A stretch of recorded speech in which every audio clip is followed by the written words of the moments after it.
Prêt pour un nouveau cours sur les équidés? Allez, c'est parti. On y va.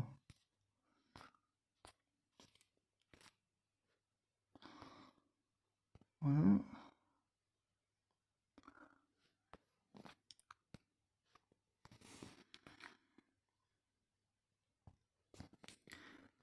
Vous me voyez là?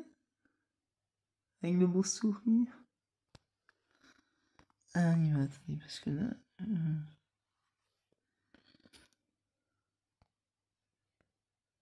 Voilà. Alors, les équidés. Equidae, famille de mammifères. Equidés, Equus, quagga. Classification. Règne Animalia. Qui vient bien sûr des animaux. C'est un animal, un équidé aussi. Voilà, donc, embranchement. C'est ça. Embranchement. Chordata, sous-embrassement, vertebrata, classe Mammalia, sous-classe Theria, infraclasse Placentalia, superordre Laurasiatheria, ordre Perissodactylia, famille Equidae, gris de 1821. Alors maintenant, écoutez bien.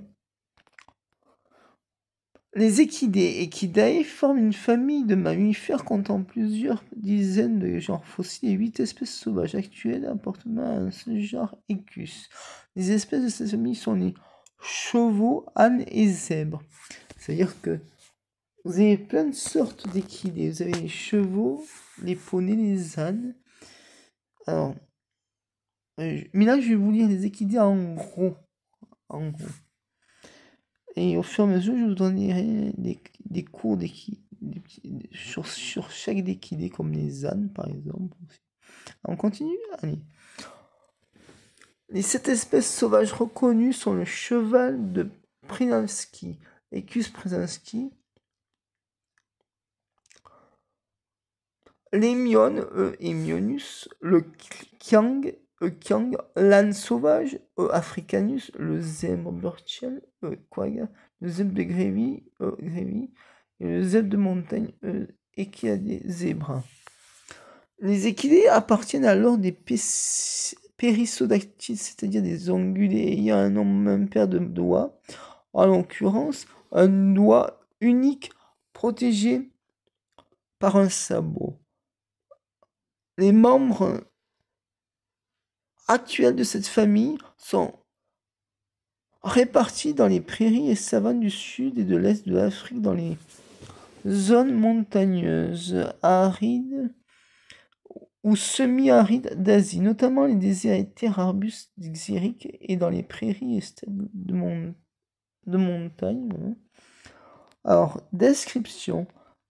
Alors, morphologie générale des équidés actuels. Les équidés actuels sont tous de grands mammifères mesurant entre 2 ou 3 mètres de long et pesant plusieurs centaines de kilogrammes. Excusez-moi. C'est vrai qu'ils sont longs, les équidés. Hein.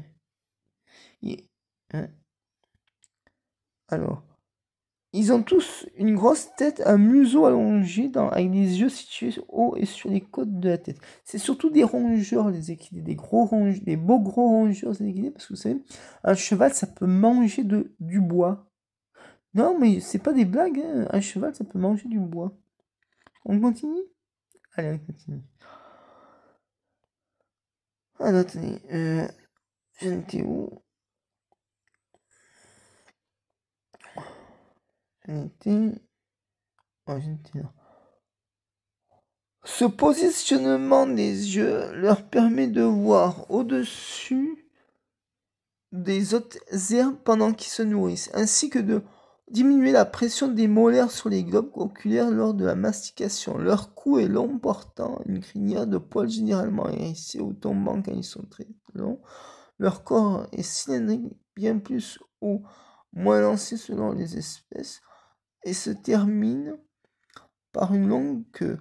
Les équidés se déplacent sur leurs 4 pattes très allongées, terminées par un unique doigt protégé par un sabot kératinisé. La morphologie générale des équidés est adaptée à la vie en milieu ouvert et aux grands déplacements sur des surfaces dures et dans des habitats secs. Les pattes des équidés sont robustes et particulièrement adaptées à la course de pied avec l'ulna ou cubitus et le radius fusionné, ainsi que le tibia et la fibula péronée. Cette stabilité s'accompagne en revanche de plus grandes difficultés à tourner rapidement et d'un manque général d'habileté. La denture des équidés est adaptée à leur régime alimentaire exclusivement herbivore. Les incisives sont séparées des molaires par un large espace sédenté appelé diastème en zoologie ou barre en hippologie. Cet agencement particulier des dents permet aux équidés de découper la végétation à l'avant de la bouche, tout en mâchant en même temps avec des molaires, tout en stockant temporairement la nourriture entre les deux qu'ils manipulent avec dextérité à l'aide de leur langue et de leurs joues. Les équidés ne ruminent pas et leur aliment fermente une fois la digestion effectuée. L'absence de rumination les rend moins performants à extraire l'énergie de leur aliment que les ruminants pourraient donner.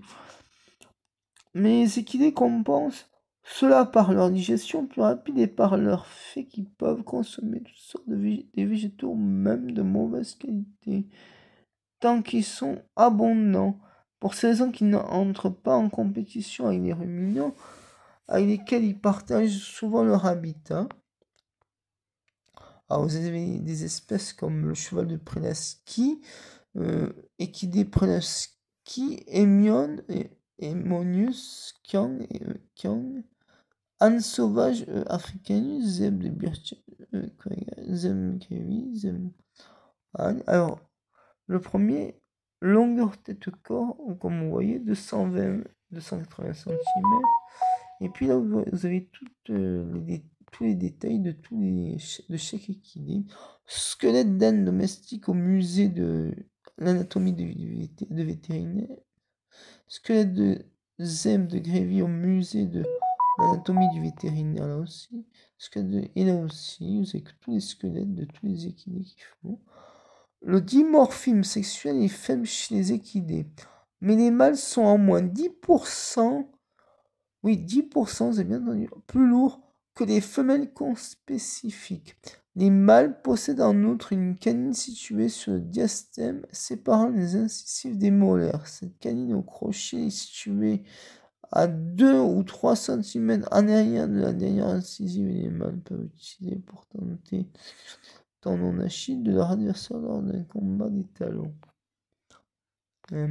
3 groupes d'espèces actuelles.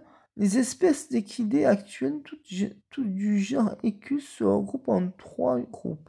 Morphologiques distincts et faciles à distinguer. Les chevaux, les ânes, les zèbres, le premier de ces groupes n'en croit en qu'une seule espèce sauvage. Le cheval de Prelaski, Equidé Prelaski, est une espèce domestique, le cheval domestique Eucalabalus, comptant plusieurs centaines de races différentes.